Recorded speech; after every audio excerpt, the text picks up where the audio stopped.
this isn't my book, but I'm going to join her because 30 years of marriage, when you mix a fisherman, a crazy fisherman, with a good cook, you come up with a lot of recipes, and at some point realize there's probably enough for a book. Thank you for coming. After this incredibly stimulating weekend, I've just loved going to some of these panel discussions, seeing these fantastic books and authors walking all around. I wish that I, for you, could sit you down at a table and cook you a meal. And I would, since maybe next time. And I'm sure if you've gone through these 2 days, by now you're really pretty thirsty and hungry. And so I'm just going to tell you about a few of the things that I would cook for you if we could have done that. So just to make you comfortable, I'd sit you down with a wild blueberry vodka tonic. And Waysquee Plain. from the Waysquee Plains out on Chappaquiddick. Then I'd follow that with some stuffed bluefish grape leaves that we hand make with the grape leaves that we get on the roadside. As I'm biking by, I pick up a bag of those, bring them home, and make a Lebanese-style grape leaf, but with the bluefish. Who would imagine bluefish? And Katama oysters, sautéed, laid on a bed of fennel. They are the most delicious things, I think, that we make. They melt in your mouth. They really do. Katama oysters are amazing anyway. They are. If you've had them, I'm sure you have. They are sweet. They're smaller than most. And the oyster fishermen from Katama Bay, who were wild fishermen, have made a successful transition to this very lucrative business of farming Katama oysters. So then we might top that off with either pan-seared striped bass or some grilled bluefish or some chipotle bonito. And that whole thing would be followed by dessert, which the favorite of the house is wild Waysquee wild blueberry pie. And made from scratch, my grandmother's recipe. You just can't beat it. It's absolutely delicious. So the reason for this book came about is we have had so much fun coming out here for 30 years of summers. And we love cooking up the fish that Jeff has been catching all these years. And when we tell most people about what we do for that month of July, what used to be just the month, most people run. How do you know how to cook that seafood? And especially, how do you know what to do with that bluefish? Bluefish sends people running more than anything else. You know, people want to cover it with mayonnaise. Where this book will give you not only fishing tips, but also preparation tips as to how to enjoy a bluefish so it becomes one of your favorites, like it has ours. It will not include any fishing spots. Yeah. The book shows a map with areas you can go to, but it doesn't give away those secret spots. By the way, the bluefish, which is such an important, the most prolific fish in the water, we all go for the striped bass. It's the prized fish. We go for the bonito. The bluefish is so misunderstood because it's never treated properly when it's caught. And the truth is it has to be bled because there's so much oil in the blood and it seeps into the meat. And that's why it's purple, usually, when you see it in the market, because of that blood. It's amazing. It's a different experience. Yep. As is a lot of fish. It's why harpoon swordfish does so well, because it bleeds. The taste is a different experience. So we're really lobbyists on behalf of the bluefish. And Yep.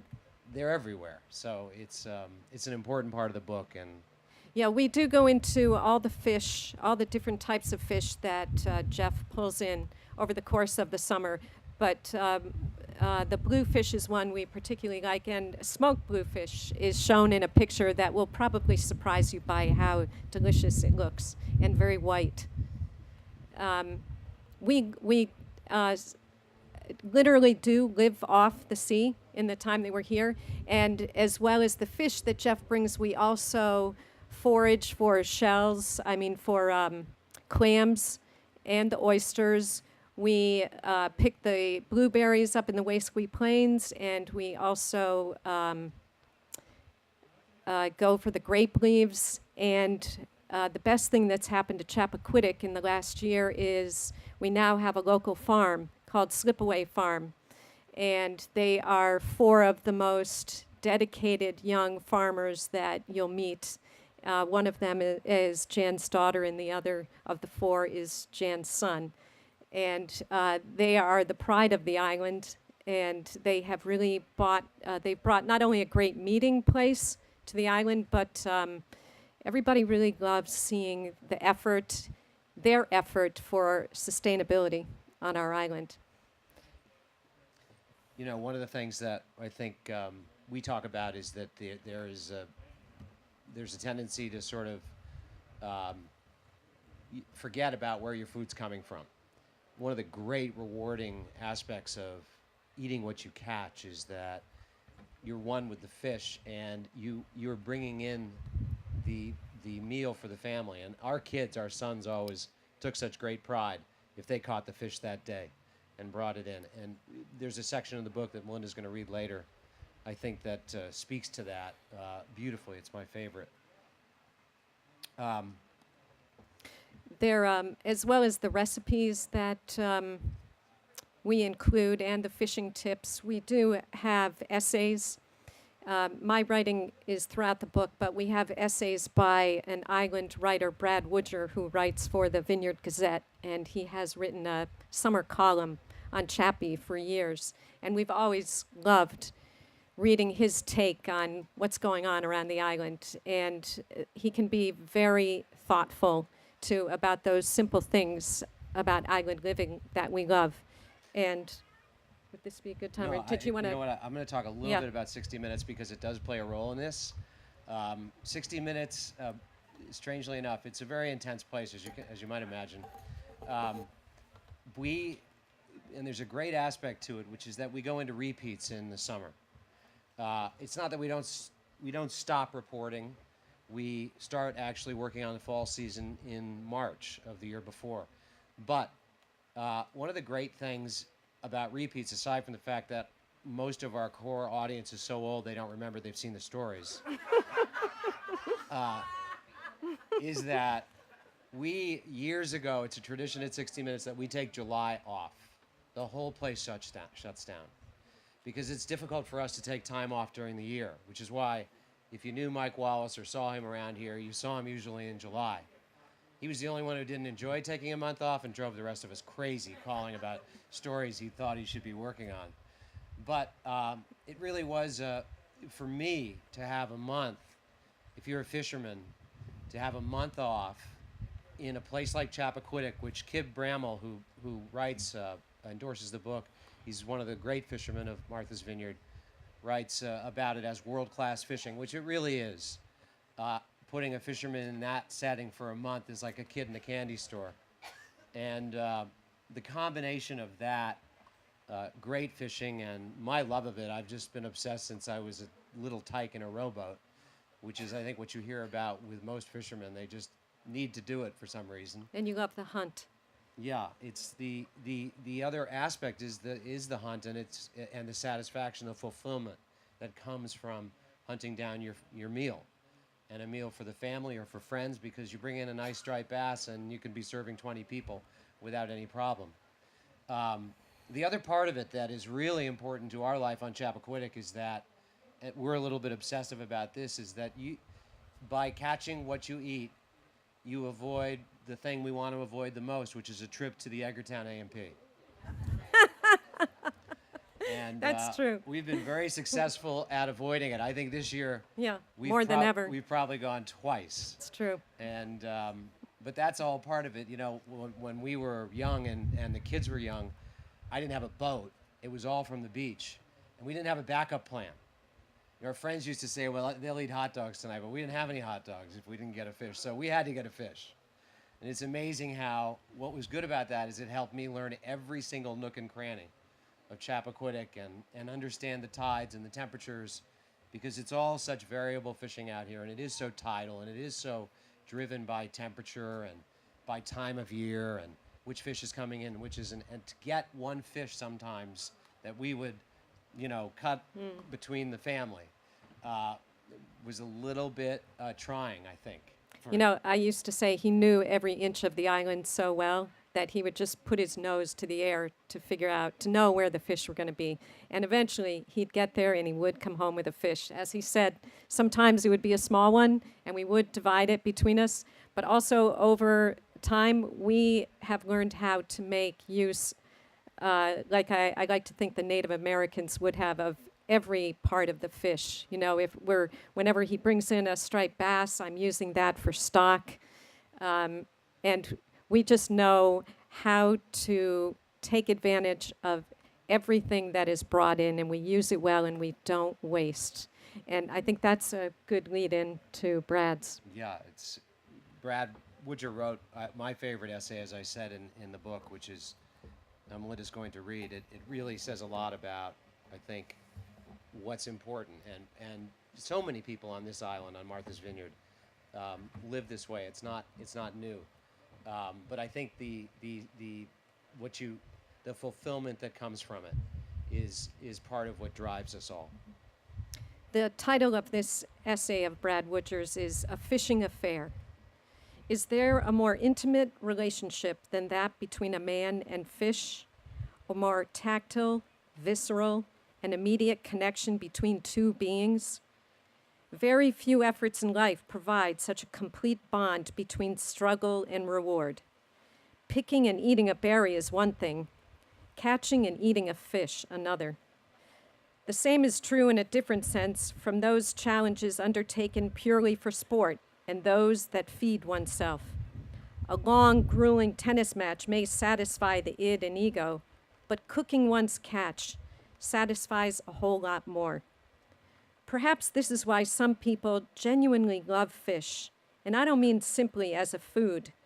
It's a one-sided love affair, true, but in the kingdom of all living things, there is a premium put on respect for life. A fish adored and eaten may be better off than one caught, injured, and released. We don't catch a lot of things these days. I haven't run down an antelope in years, but we catch fish, and we hold them, and we eat them. I think if we held everything before we ate it, we might be considerably more reverent and appreciative of our place in life and the gift of each meal.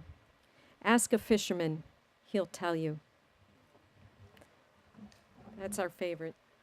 So, so much has changed in terms of fishing on the Vineyard, and one of the things that I think everybody is proudest of is that one of the only fish recovery stories in the history of the Eastern Seaboard is the striped bass.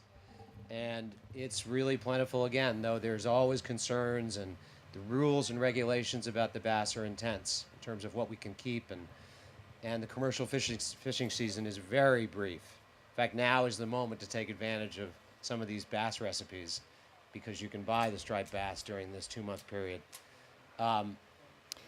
Did you want to say more about that? Just as there's so much respect for the fish and the rules and regulations, I never see any fishermen out there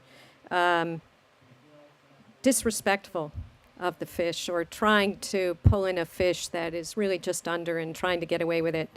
But along with that, on Chappaquiddick, what we have grown to love and appreciate is just all the land that is out there, the miles and miles of shoreline that we have access to. And we have access to that because of the great organization, the trustees of the reservation. And because of them, that land will never be built, and it's free for everyone to enjoy.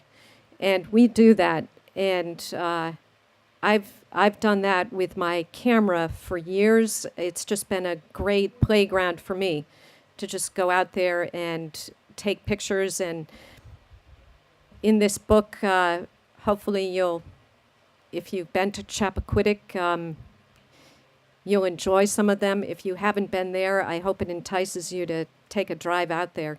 because it is spectacular. You do have to go through Edgartown traffic, but to Yeah, get there. and take the ferry. You know, the other thing that is important when we were raising our 3 children, it was they didn't go to camp. They really came here. It is a camp. We have a beautiful spot on the water out there. It's a fishing camp. It was built in the late 40s, early 50s by Bob Marshall, one of the great builders. It's very simple. It's built like a ship. And he also dragged the watchtower during World War II to the property, which is a bunkhouse, which was always a bunkhouse for the kids, and it scared the hell out of them sleeping out there. It was a great spot for them, great place for Jeff to give some of his best ghost stories. You could hear the screaming. They were easy. Yeah. But, you know, that experience, I think they all come back because they Yeah. love it so much. But it was also, there's a community of people that on those beaches, and a lot of it is because of the rise of the SUV. When we started going to Chappaquiddick, when I did, I grew up outside Boston and went way before we got married. It was empty in terms of four wheels, which a lot of people appreciate and wish it was back that way. But I can tell you that life with the four wheel and the SUV has been, I think, great for so many people who got to buy a sticker because of the trustees. Yep. And use that beach who didn't have access to some locked beach or some private club. And so we met so many people out there. We and did. And one of the other essays I think Melinda's going to read is about that. It was about just another playground for our kids. As Jeff said, they didn't go to camp. Every single day was spent out there. And because of SUVs, that whole world opened up to us and to the fishermen, and it let our kids be a part of the fishing culture. And there's a line in the book about raising kids in a fishing culture gave them the chance to master skills while they just thought they were having fun. And that is a lot of how they live their lives out there.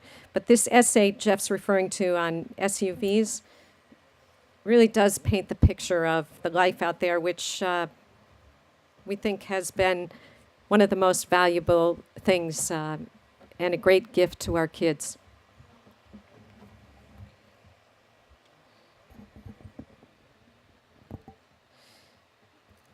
The fishing grounds at Wasquee Point and the Gut at the end of the island are two distant spots, and they became like playgrounds to both fishermen and their families. Dozens of trucks congregate for the best fishing on the island, if not on the East Coast. The trucks pull up, the kids tumble out, and the day begins.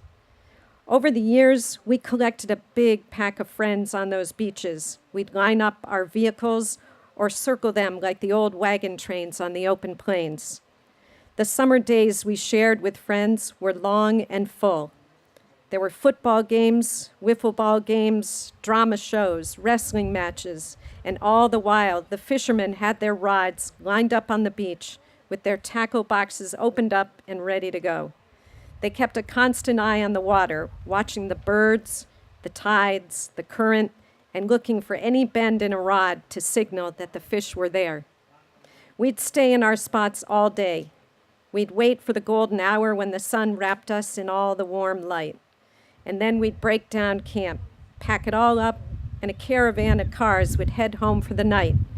Kids' voices streaming out the windows, radios playing, everything a little more subdued, sun-baked, salty, and content. Kind of wraps up a nice day on the beach. I just want to say one other thing about, in big picture, this book. I work with all the big publishing houses all the time. They all want their books on 60 Minutes. But it was such a pleasure to work with this little publishing house, Vineyard Stories, that Jan runs. And I mean little. It's a tree house. Her office is in a tree. It's about 10 by 10, though. I think she's talking about expanding 3 or 4 feet. Up a branch. Jan Pogue, Vineyard Stories, makes beautiful books. Yeah. This is a beautiful book. Their body of work is really extraordinary. And I just think she deserves a lot of credit for what came out of in living Yep. off the sea. Yep. I agree. I agree. I think the book is beautiful. Jan knows her designers, her printers. The quality is gorgeous. I couldn't have been happier. Coincidentally, we're What? working on the 60-minute story now.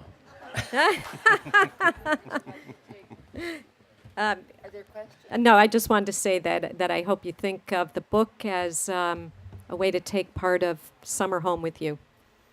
Whether you just want to gaze at the photos or pull out one of those recipes and give it a try and taste some of that summertime. So that's it. I'd love to take any questions if you have any.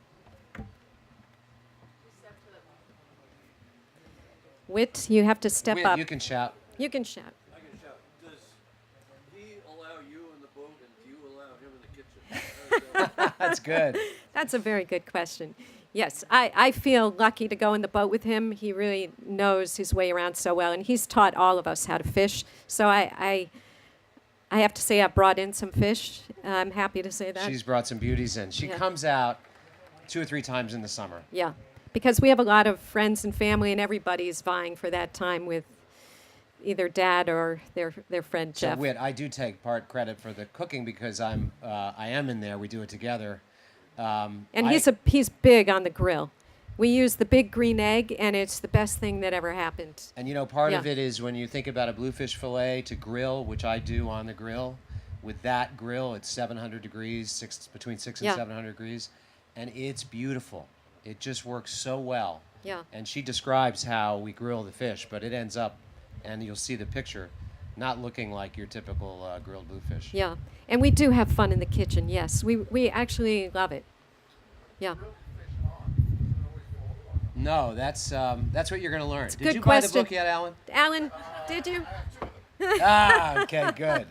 Do you know, just simply put, when the fire's at its hottest, I put the fillet down, skin down, and the fillets are in, 3 to 4 inch chunks. And then after 4 to 5 minutes, the spatula goes right between the skin and the meat, and I flip it right over onto the grill. It's a gentle roll over that he does. And Yeah. if there's a lot of, if we're feeding a big crowd, I have another spatula to Yeah. take the skin off. And the you know what? grill. The skin we actually love of the bluefish, cooked, we call it bacon. It's It's amazing. solid protein, and it's actually delicious. Any other questions? Yes. Sure. No, that's okay. I'll repeat We the heard that. question. Do tips on freezing? We have rules against freezing, but when we do, for instance, we will always have some fish for a stew, just in case. I always freeze the stock, so I always have some stock. Ready. And occasionally a spine. The Yep. spine is so valuable, the bass, and she's using the bonito spine more and more. Yeah. So sometimes I'll have 4 spines in the freezer ready for a stock. But But it then I also definitely- do have a stock frozen. It diminishes the fish. It does. There's no doubt, significantly. And we're so spoiled that it's hard for us to eat fish when we're not on the island. Yeah. Year round, we don't really have much fish because we're so spoiled by it being day of catch. Yeah. Or day after catch Day sometimes after. is even better because the moisture drains out of the fillet. Anything else? Thank you. Yes. Yes. The grape leaf stuff grape leaf in? Yes. Yes. Curious what you did with the Um, Do you crumble it? I do. Yes, I pull it. I'm sorry? I'm sorry. Oh. Yes. What do you do? Was the question Whit asked to make with the This- bluefish to make the stuffed bluefish grape leaves? I pull the fish apart when it's raw and then mix it into the rice and pine nut and a little allspice, lemon, and salt mixture. And I have the grape leaves just sitting in a very hot plate. I don't steam them or cook them at first. They're just hot, so they're workable. And then I put the rice on and roll them up. But the bluefish, I'm telling you, can't. I just came up with this idea. I bike a lot out there and saw all these grape leaves, and friends of ours had their own recipe, and I just thought, wait a minute, we have all this bluefish, and again, it was of this same philosophy of making use of whatever we have. We did have all this bluefish, and we just thought, wouldn't that be tasty? And it really is juicy and delectable. Yeah, and they're good for many days in a row.